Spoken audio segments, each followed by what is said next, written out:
behalf of Kotak Institutional Equities, I welcome you all to Godrej Consumer Products 2Q FY22 earnings call. I'll now hand over the call to Pratik Dantara, AVP, M&A and Investor Relations for initial introductions. Over to you, Pratik. Thanks, Jay. Hi, everyone. Good evening. We hope you're staying safe and healthy. We have on the call Nisaba Godrej, Executive Chairperson, Sudhir Sitapati, Managing Director and Chief Executive Officer, and Sameer Shah, CFO and Head Investor Relations. We'll start with Nisa sharing her perspective on the business performance. Thank you, Pratik. Good evening, everyone. I hope you and your families are safe and healthy. Thank you so much for joining us on this call today. I'm delighted that Sudhir is here with me today. I have found his initial thoughts on strategy and operations excellent, and we look forward to having him share them more broadly with you next quarter. I will start with our performance. In quarter two, our overall sales grew by 9% with a 2-year CAGR of 10%. EBITDA de-grew by 1% with a 2-year CAGR of 9%, and PAT grew by 5%, excluding exceptional items. Home care delivered a growth of 5%, led by steady performance in household insecticides and a gradual recovery in air fresheners. Our portfolio in home hygiene is scaling up well. Personal care continued its strong growth momentum, growing at 10%, led by personal wash and hygiene, and a robust growth in our hair care portfolio in Africa, the USA, and Middle East. From a geography perspective, India grew at 10%, with a 2-year CAGR of 10%, led by broad-based growth within the home care and personal care categories. In home care, household insecticides delivered single-digit sales growth. Air fresheners and fabric care witnessed double-digit growth. In personal care, personal wash and hygiene continued its double-digit sales growth momentum with a 2-year CAGR also in double digits. Hair colors also witnessed growth in double digits. Our innovation rate was in the early 20s. We continue to strengthen our e-commerce business, which contributes approximately 4% of our branded sales. Overall, we remain cautiously optimistic on demand recovery in the near term. Indonesia delivered a weak performance with a constant currency sales decline of 2%. This is impacted by challenging macroeconomic variables, a gradual recovery in the air freshener category, and high competitive intensity in the wet wipes category. We continue to put building blocks in place to ensure gradual recovery during the course of the year and drive sustainable, profitable sales growth in the medium term. Our Africa, USA, and Middle East business continued its strong growth momentum and delivered a profitable double-digit sales growth of 16% in constant currency terms. Our 2-year CAGR was also in double digits. I'm pleased with the strategic focus and growth mindset of the team as we continue our focus on driving sustainable, profitable sales growth. Our consolidated EBITDA margins at 21.6% decreased by 210 basis points year over year, driven by a decline in India and Latin America and soft margins. Our overall margins expanded sequentially by 30 basis points. In India, margins decreased by 330 basis points year on year on a high base and driven by the lag between an increase in input costs and end consumer price increases. This was partly mitigated through scale leverage and continuous cost-saving initiatives. We continue to have a healthy balance sheet. Our return ratios continue to improve sequentially, while the net debt to equity ratio continues to come down. We remain confident of leveraging growth opportunities to drive sustainable growth across our portfolio in fiscal year 2022. I'm very proud of the exceptional agility and resilience demonstrated by our teams. We also continue to adopt a safety-first principle across our ecosystem, supporting our team members, their families, and business partners across to get fully vaccinated. In India and Indonesia, 90% of our people are fully vaccinated. In LATAM, we have achieved a 75% vaccination rate. Unfortunately, our vaccination numbers in Africa are much lower due to the paucity of vaccines, with 50% of white collar and 35% of blue collar fully vaccinated. As always, our values matter the most at this time. We remain committed to doing our best to truly live the Godrej way and serving our people and communities. Thank you.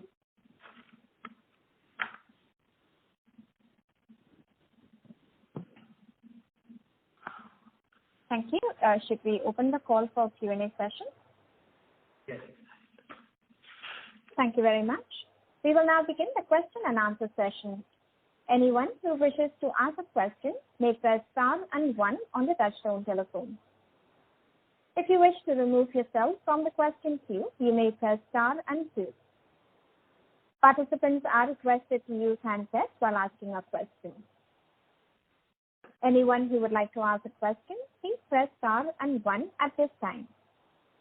Ladies and gentlemen, we will wait for a moment while the question queue assembles.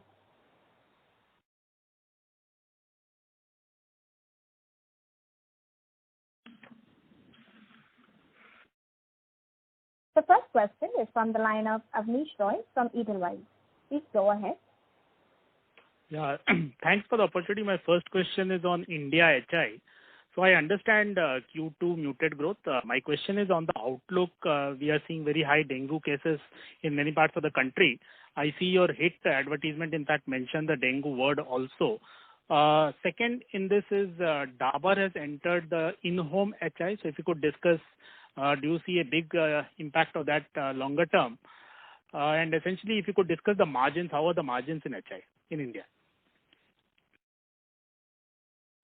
Hey Abneesh, this is Samir here. So I think the overall HI performance so far has been steady for us. Of course, I mean we don't disclose specifically HI, but I'm very happy to share that for first half of the year, the overall HI growth has been around double digits mark. We continue to get the building blocks in place in terms of either driving penetration in the category as well as driving premiumization, taking this category beyond mosquitoes as well as taking this category out of home. I would say the season has been mixed for us. We did see, dengue breakouts in some of the cities where we had very strong growth. However, we also saw rain deficit in August as well as excessive rains in September, which did impact the growth. So let's see, how the overall performance in medium term shapes up. But so far, so good. We do feel that we should, structurally remain in that zone of high single digits to low double digits growth, something which we have called out as our ambition on HI in India over a period of time.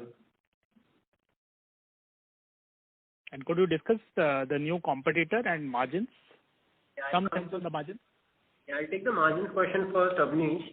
So I think the margins are largely intact. Thankfully, HI is one of those categories which does not have any major, commodity inflation, barring, say, metals, which does impact, aerosols and a bit of LPG and solvent.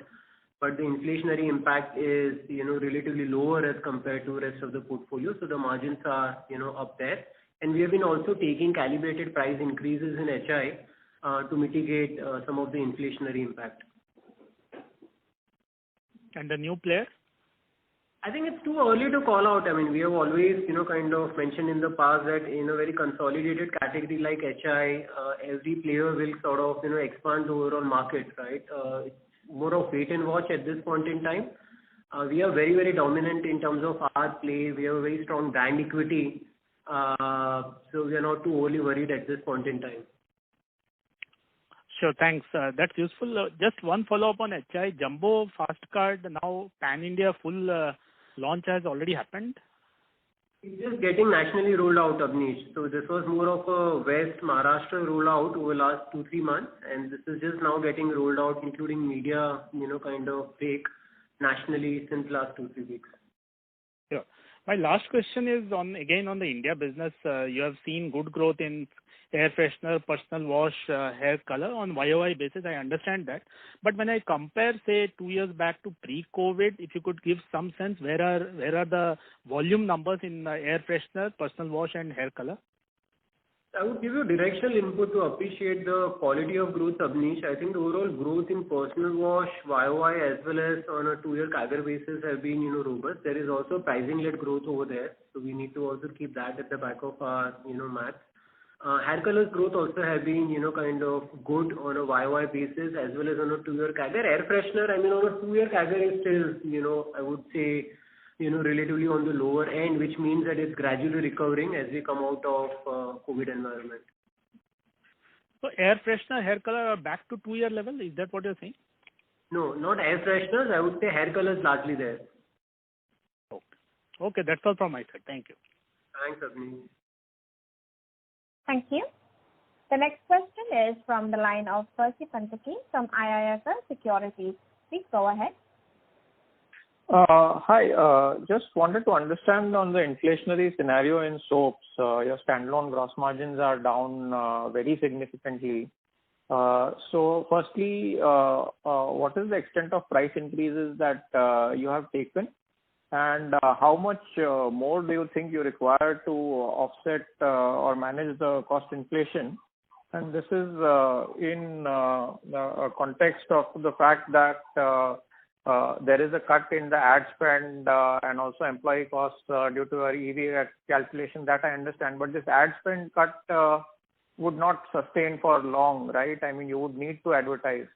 So if you were to sort of maintain this kind of EBITDA margin, how much more price increase do you think would be required? Hey, Percy. So if we look at India's gross margins, there has been contraction of around more than 800 basis points. And if we double click into that, I think around 3/4 is led by palm, which has impacted soaps, and the rest is driven by basket of chemicals and metals, as well as crude linked, inputs. What we have done is in soaps, we have taken price increases. They have been calibrated. Also, what we have done now actually is taken price increases further rounds in soaps as well as non-soaps portfolio. The reason being that over last couple of months, we have seen generally inflation moving up even sequentially. And hence, to combat that, we have taken price increases. They will be effective, my sense is somewhere, late December. So this high inflationary challenge, especially on overall operating margins, will remain for next, couple of months. But our sense is come, kind of Q4, we will see, overall operating margins, kind of parity. To take your question on employee cost and ad spend, I would say employee cost is, driven by genuine efforts to kind of reduce down, overall employee cost. Part is also driven by the performance variable remuneration, which is in turn driven by, part EVA and part, sales and EVA because the profitability is relatively on the lower side. Ad spend sequentially moved up, Percy. I think from around 5.5% in 1Q, we are at 7.5%. Though we will see, ad spends also moving up in rest of the year. And that's also one of the major reasons why we are taking some of these price increases. And honestly, I would say they are a little bolder ones at this point in time, which will be, seen effective in the market somewhere, sort of late December. Lastly, in category like soaps, I would say it's a basket of, taking calibrated price increases, consumer offers, trade offers, and ad spends, right? So we need to fine balance all these 4 types of investments together. You cannot go ahead with all the 4, investments at one go. So there will be some prioritization, but the thinking is very clear for non-soaps portfolio, especially where we are seeing good solid growth. We will continue to invest ahead of curve. Right. Secondly, on household insecticides, I believe for this quarter, the 2-year CAGR would be somewhere around 6%. So that's a pretty lackluster growth considering that household insecticides is at least partially a COVID tailwind kind of a category. So any comments you have there? So as what I shared earlier to Abneesh, right, this has been a mixed quarter for us in a way, because we did see, dengue breakout in cities where we saw very strong growth per se, but we also saw rain deficit and excessive rains, which, is not very good for mosquito breeding. We have called this out also in the past, Percy, that, the best way to appreciate this category's performance is actually over a 3-4 quarter period, right? And if you look at H1, we are there in terms of, close to double digits, growth rate. A quarter can always be very deceptive, whether it's exceptionally high growth or exceptionally, low growth. But the building blocks are very much in place in terms of driving a sustainable growth in this category, even over a period of time. Okay. And lastly, since Sudhir is there on the call, Sudhir, any thoughts that you would like to share in terms of diversifying the product portfolio in India so that the dependence on HI as a category is reduced, or it's too early for such questions for you?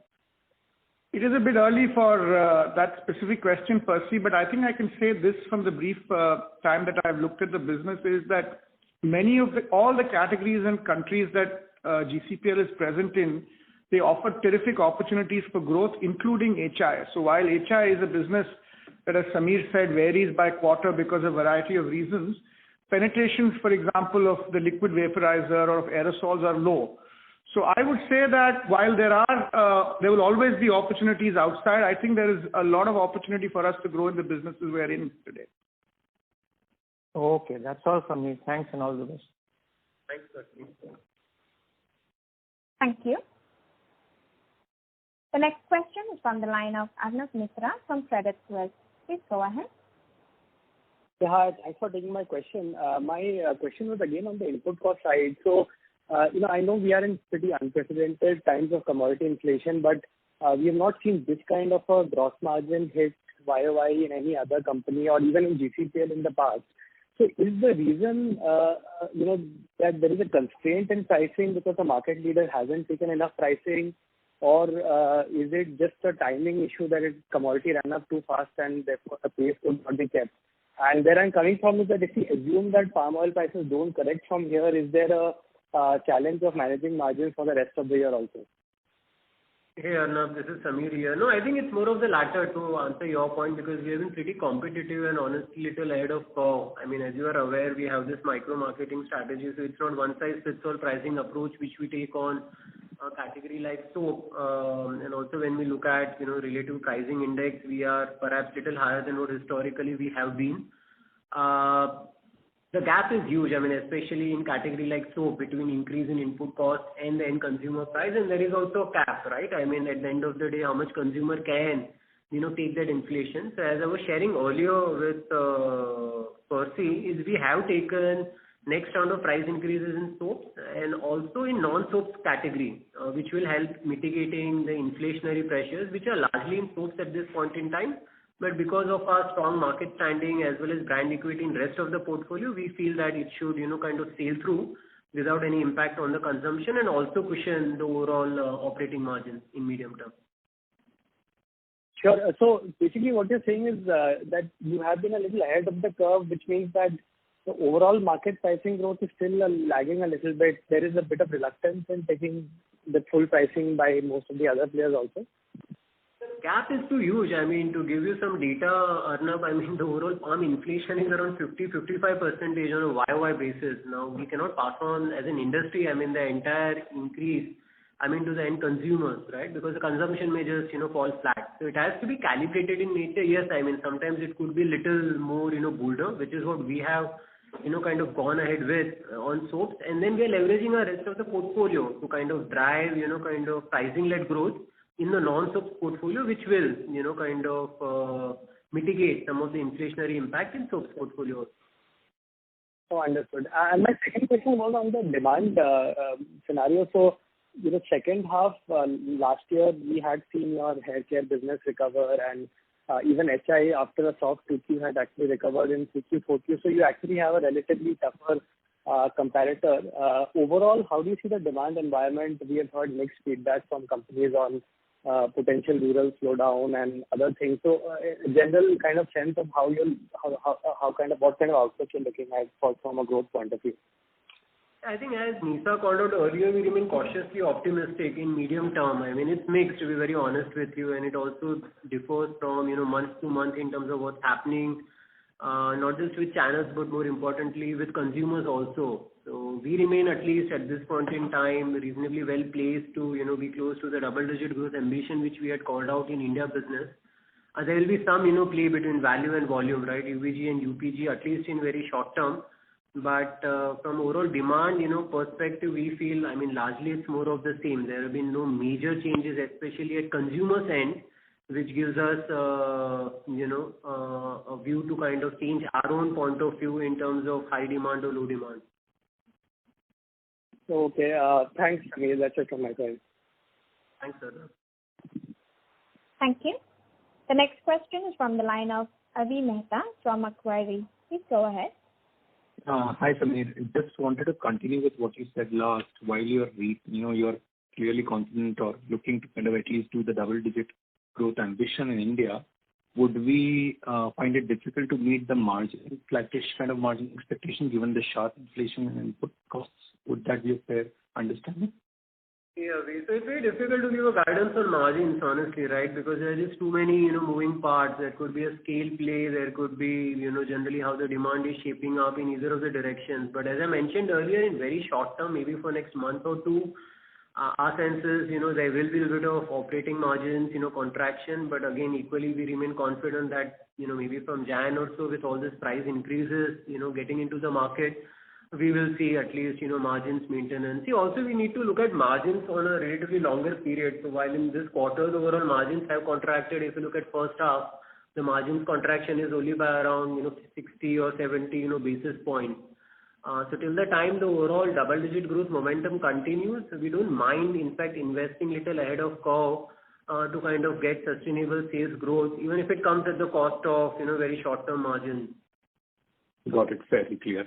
And the second bit on Indonesia, I mean, in the earlier, when we had a call with Indonesia, what we had understand is there is a recovery that is kind of panning out. Could you kind of give us a sense on how is that coming through, especially because the understanding that we had is even the competitive intensity on the wipes is now getting managed. So any update on that, if you could please share? Yeah. Hi, Avi, this is Sudhir here. Can you hear me? Yes. I'll take that question if Samir doesn't mind. I think Indonesia, there are a set of 2 or 3 issues there in Indonesia. First is that the macroeconomic situation does seem to be very, very tough in Indonesia in the short term. Many companies have posted weak results, GDP growth is contracting, etc. Having said that, again, this is a very early read of the situation. I do feel that there are some things that we could have also done better in Indonesia, and I hope we'll do them in the near future, and we will see a recovery in the medium term, both because of the economy and both because of some actions that we take. Okay. And Sudhir, just last one for you. I mean, you obviously have settled in now. It would take some time to kind of, get to know the business well. When can we kind of hear a roadmap from you on how do you want to, look at growth rates from medium-term point of view? Any timelines would you be willing to share? I think perhaps in a few months' time, I'm still just getting to understand the big picture. I think in a few months' time, perhaps we can talk in more detail. Thanks a lot, Sudhir. That's all from my side. Thank you. Before we take the next question, we would like to remind our participants, you may press star and 1 to ask a question. The next question is from the line of Vivek Maheshwari from Jefferies. Please go ahead. Hi, good evening, everyone. Couple of questions. First, on the gross margins again in India business. So, do you think that second quarter marks the trough of, on margins, or is it going to be the third quarter in your view? Assuming that input stays where it is. Hey Vivek, this is Samir here. So again, I think it's difficult to call out at this point in time in terms of what could be the quantum of margins contraction. I mean, there are too many moving parts, Vivek, right? I mean, there is going to be incremental pricing-led growth in Q3 compared to Q2. There is going to be also shift in category, kind of mix. We have a big season, especially on liquid death, which is relatively high, gross margins. But to say the least, there will be, kind of gross margin, kind of pressures, hopefully, kind of lower than what we have seen in Q2, especially on a YOY contraction. And with this, with some of these price increases, kind of getting into the market, we should see, a southwards trend in terms of contraction of gross margins in coming months and quarters.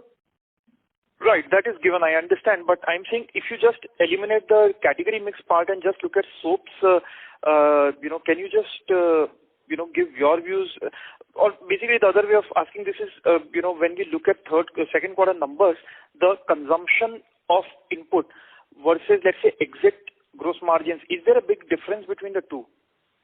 So, Vivek, to answer your question, my sense is the soaps gross margins will, kind of continue to move up from here on.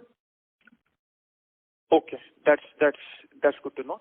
The other thing, Samir, on price hike, when you say that, soaps you have affected the price hike the next round, is this, are you following the market leader over here, or this, or for that matter in the past, I'm guessing you would have, but this one when you say that, you have been bold, so does that mean that you have taken up prices ahead of, what the market leader has done? I don't know what's the answer you got from the market leaders, but no, as I mentioned to you, I mean, we continue to take calibrated price increases. The approach which we have adopted, Vivek, over last many years is, what we call as capturing micro markets in terms of taking those calls in specific states, in specific bunch of districts, rather than taking a pan-India, one-size-fits-all pricing, approach, and that has worked very well for us. And we realized that in so many markets and districts, we compete with so many different players, right? And hence there is no question of one-on-one comparison for, a lot of our brands as well as SKUs. So it's kind of not straight to a specific player, but yes, I mean, we have been a little bit more bolder is what I can share in terms of our, kind of soaps pricing generally, I mean, over last, few weeks, because the commodity inflation isn't relatively on the higher side. Okay, got it. And one question for Sudhir. So Sudhir, can you just, give your initial thoughts on how do you contrast, let's say, GCPL with HUL, both, a few points which let's say are on the positive side, and a few points where you think, GCPL can do better, the way in which you mentioned about Indonesia, for example. Why don't you wait for Sudhir to give you his full strategy in a couple of months? I don't think this is a comparison between HUL and GCPL. Sorry, Sudhir, but you might want to do it.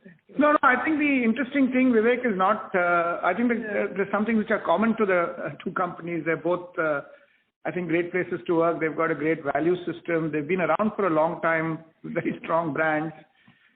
I mean, I think there are some things for GCPL does really well, and there are some things for it probably to do better, but maybe I'll answer that question in a few months.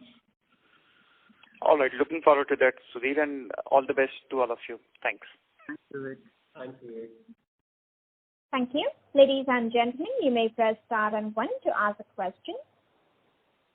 The next question is from the line of Harit Kapoor from Investec. Please go ahead. Yeah, hi, good evening. So this is regarding India, innovation pipeline. You mentioned, in your outlook as well that there are a lot more exciting, product innovations, etc. I just wanted to understand that, does the timing of some of these launches that you are planning from a medium-term perspective get pushed out, given the unprecedented inflation that you are seeing, or is one of the reasons that, you've taken these aggressive price increases to keep your launch timeline consistent? Yeah, so we are not going to compromise in terms of our launches. I mean, timing also is a factor of readiness and, readiness even from an end consumer perspective. Honestly, in medium term, I mean, there are no big bang, sort of launches also, I mean, planned at this point in time. But strategically and directionally will continue, I mean, to drive innovation-led growth and not compromise in terms of, pausing on innovation for a long time because there is, short-term margin pressure. And just a follow-up on that is, do you also believe that, this is, given that you are, cautiously optimistic on the demand environment, this may also be a time to even just keep focusing on what you've already done and, may not, look at something more big bang. Does the market kind of warrant, that kind of an outlook right now? I think we already have some big bang innovations in place, and I think like what Sudhir said earlier, even say in HI, there's a whole penetration game, whether you look at electrics or even say something like Jumbo Fast Card is a sort of very big innovation for us in India. So, I think we will focus in terms of what we've already launched, at least over the next quarter to 2 quarters. Got it. The second question was on the hygiene portfolio, both on personal and home. Now that these categories seem to have normalized a little bit more in terms of demand and consumer penetration, etc. Is there something more than others in terms of what you're willing to invest in? Regarding, say, for example, what you launched in the last 12-15 months. Are there 2-3 focus subsections that you're going to look at, slightly, closer or invest more behind on both the home hygiene and the personal hygiene side in terms of new launches? No, I think it won't be Sudhir here. I think I shouldn't. It will be giving away too much to say what our strategy in terms of investments are. I think that during COVID, both in India and Indonesia, we got a lot of new launches in the home and hygiene space, and many of them have done well. And since we've got this tailwind of the pandemic, we'll continue to build on the gains that we've got during the pandemic.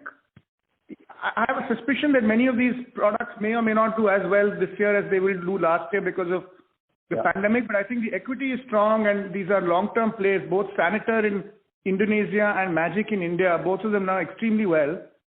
And these are long-term bets for the company, I would suspect. Got it. That's it from me. Thank you. Thanks, sir. Thank you. The next question is from the line of Richard Liu from JM Financial. Please go ahead. Hi, good evening, everyone. Just want to check if you can hear me clearly. Yeah, Richard. Yeah. So, my question is on Africa. You can talk a little about, about that region because that's definitely one of the bright spots here. Would you say that, that we've now reached a higher level steady state that you wanted after all the actions taken by Dharnesh and team in recent months? And any perspectives on what more actions are in store and what should we look forward to from the region going forward?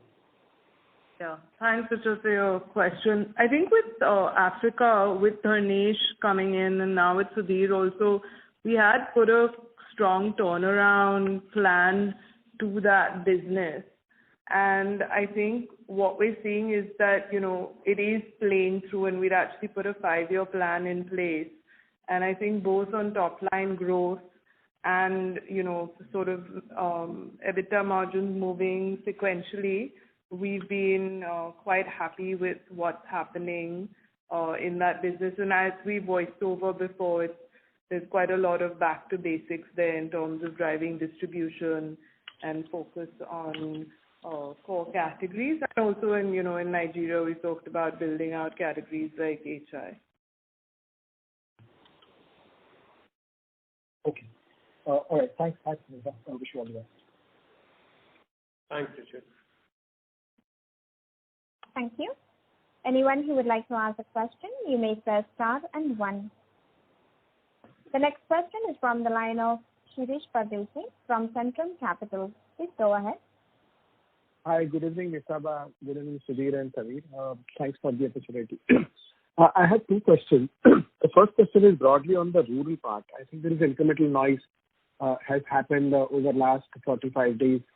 And companies have been saying that the Nielsen is one of the data points out that there will be a slowdown. But in your lens, how do you see this is a challenge? Because what I see that last 4 to 5 quarter COVID tailwind has given you a strong impetus and you would have grown to rural. So my question is in 2 parts. What is our rural contribution today? And how do you see this is as a challenge or as an opportunity, or you really see that rural slowdown is visible in the last 45 days? Yeah, Shirish, I'll pass to Sudhir here. I'll pass on the question on rural contribution to Sameer. But the honest answer is when I looked at the data, I'm not able to, in real terms, see a rural slowdown. See, there are a lot of optics in data, both externally and internally because of COVID basis, right? Like, for example, during the COVID lockdown or the first COVID lockdown, urban cities were closed, but business in rural continued. So you have different comparators and so on. So when I look at this data shorn of these quarterly and annual movements, I don't see a specific rural slowdown, even though optically the rural numbers are lower. So, both in Nielsen and our own numbers, rural is now not growing as fast as urban. But I don't see this when I adjust for a 2-year period, or I don't see it very obviously in any case, Shirish. So I'm not able to read this data clearly, but but I'm going to pass on to Sameer on what our rural contribution is for our business. Directionally, Shirish, rural is going to be a big growth vector for us, right? Because a couple of our categories are under-penetrated in rural, especially hair colors as well as household insecticides. Contribution is shade below, 30% for us, which is lower than generally what the contribution would be in the overall FMCG space. So it's definitely going to be actually a big growth, kind of space for us in medium to long term.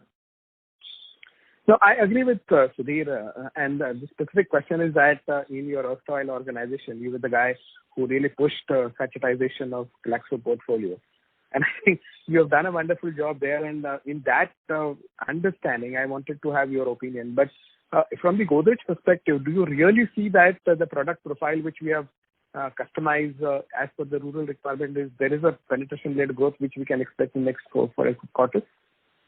100%. Certainly in household insecticide, which is electrics, and in shampoo, in hair color, these two core categories, they are very, very underpenetrated. Soaps is well penetrated in rural. Perhaps air care is a bridge too far right now for rural. But these two large categories, I would say a bulk of the growth have already been coming actually when I look over the numbers of the last few years, and will continue to come from rural. Sure. My second and last question, again on Indonesia business. Since I've been tracking this business for a long time, I think last 5-6 quarters this business has always been volatile, either in terms of top line or bottom line or something. So I just want to have a candid answer. Is there a real problem in this business in terms of marketing, in terms of sales, in terms of channel, in terms of mix, or in terms of category? What is the real problem in Indonesia business? I think we voiced over this. Obviously, if you look at the macroeconomic, it is not supporting the business. But, if we look at under the hood of the business, what Sudhir also mentioned, I think there have been sort of missteps by us also, which we are very sort of conscious of and focused on correcting in over the next few quarters. But I think fundamentally the business is a strong one, which we have, said before. It's a strong relative market shares in categories that we're strong in, good sort of margins. And again, both from a penetration and distribution, lots of opportunities.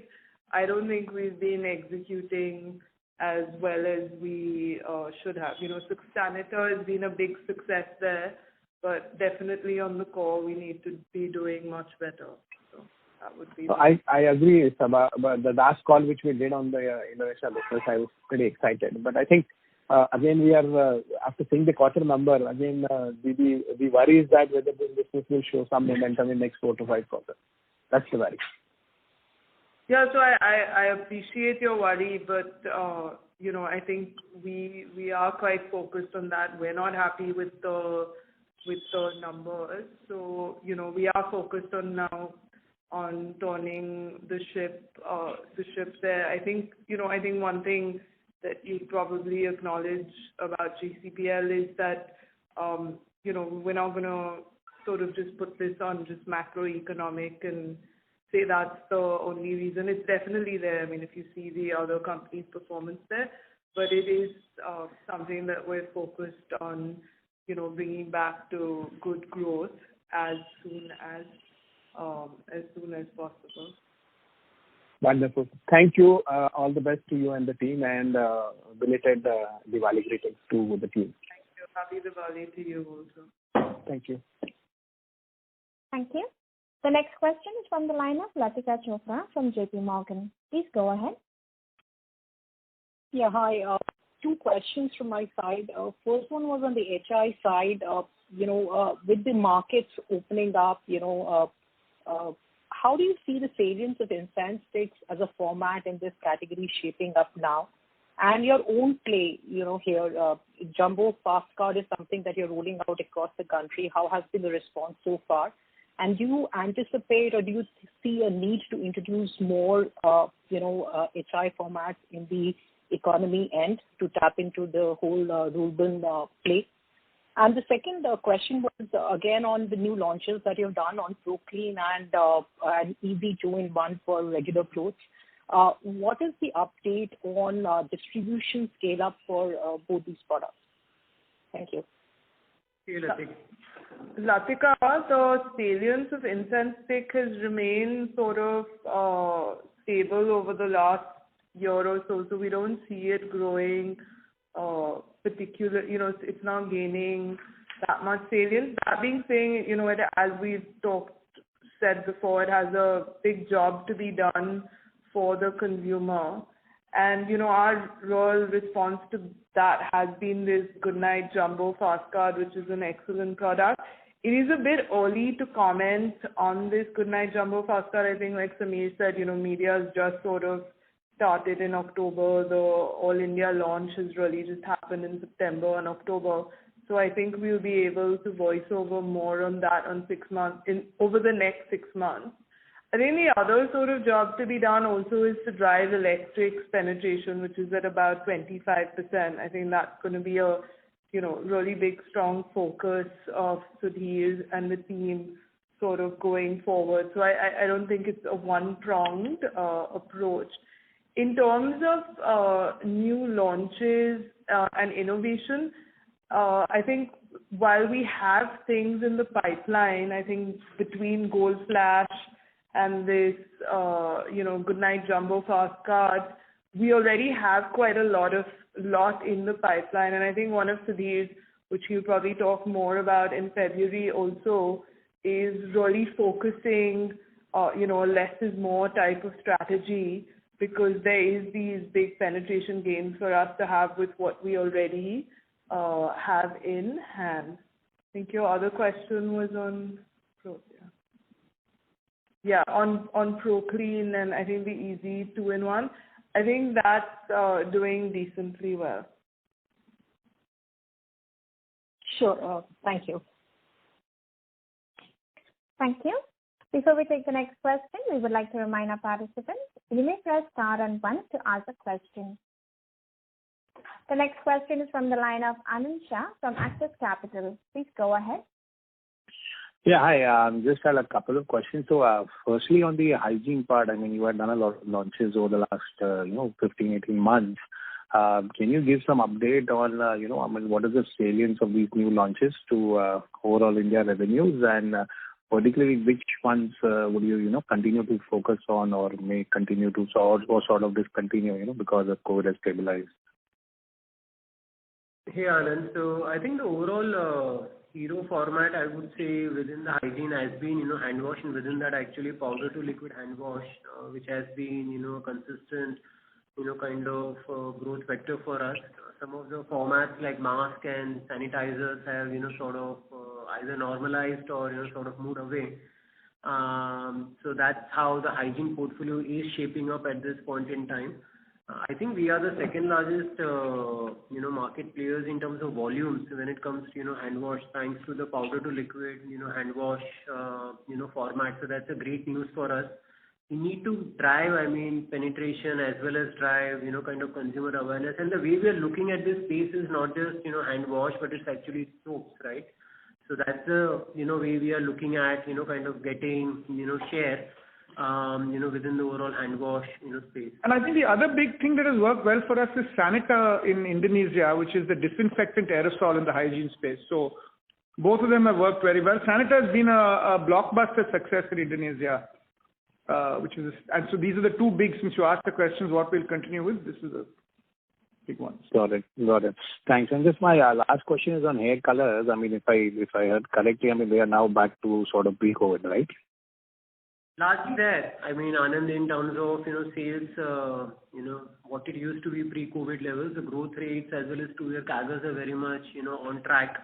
And the creams and the shampoos, hair colors are, kind of firing on all cylinders. Got it. Yeah, thanks a lot. Thank you. Thanks, Anand. Thank you. As there are no further questions from the participants, I now hand the conference over to the management for closing comments. Thank you, everyone. Thanks for joining. Stay safe, stay healthy. Thank you. Thanks.